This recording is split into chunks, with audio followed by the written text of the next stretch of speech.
முத்தமிழ் சான்றோர் பெருமக்களுக்கு நெஞ்சார்ந்த திருக்குறள் வணக்கங்களை அன்போடு உரைத்துக் கொள்வது உங்களின் தோழன் பா. மூவேந்திர பாண்டியன்.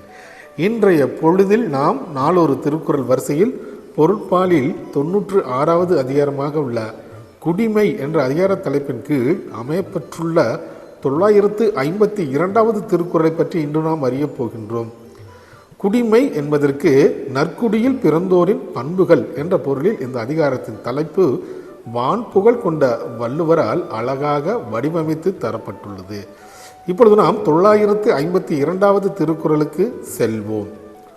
ஒழுக்கமும் வாய்மையும் நாணும் இம்மூன்றும் இழுக்கார் குடி பிறந்தார். ஒழுக்கமும் வாய்மையும் நாணும் இம்மூன்றும் இழுக்கார் குடி பிறந்தார். இத்திருக்குறளுக்கான பொருள் என்னவென்பதை இப்போது நாம் காண்போம்.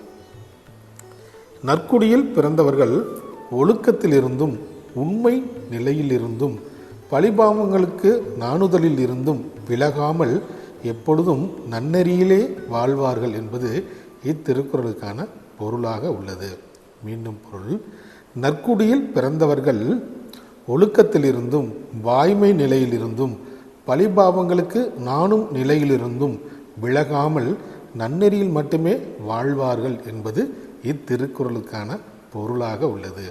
ஆமும் தோழர்களே, நாமும் வள்ளுவரின் வழியினை பின்பற்றி எப்போதும் நன்னெறியிலேயே நம்முடைய வாழ்க்கையை செலுத்துவோம். நன்றி, வணக்கம்.